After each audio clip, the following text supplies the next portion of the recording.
طب وبعدين يا اهلي؟ بغض النظر عن الاحصائيه اللي هوريها لكم، 20 شوطه منهم 8 على الجون، قصادهم هناك الناحيه الثانيه 4 منهم 2 على الجون، اكس جي او نسبه اهداف متوقعه 3 و4 من 10، قصادهم الناحيه الثانيه اقل من 4 من 10، ورغم كده النتيجه 3-2 عادي جدا. يعني انت دخل فيك جونين بالاحصائيات دي كلها، 11 ركنيه لاربعه لحرس الحدود.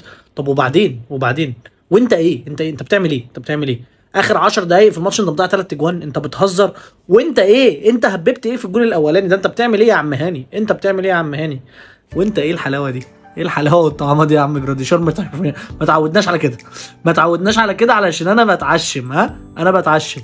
وانت ماشي يا عم، ماشي هنعديها لك، انت بتدوس على نفسك، وانت بسم الله ما شاء الله عليك والله العظيم عالمي عالمي عالمي. بس محتاج ايه؟ دوس على نفسك شويه في الملعب عشان الله يرضى عليكم، الله يرضى عليكم. الاهلي بيكسب حرس الحدود 3-2 بصعوبه، بصعوبه يا جدعان وبشق الانفس. احنا مكملين في الدوري بالشكل ده، انا بدات اقلق. احنا عايزين ندوس على الزمالك رايح جاي، والنبي شدوا حيلكم ودوسوا على نفسكم شويه. بتلعبوا في الاهلي، بتلعبوا في الاهلي يا ولاد الجزمه، مش في حته تانية.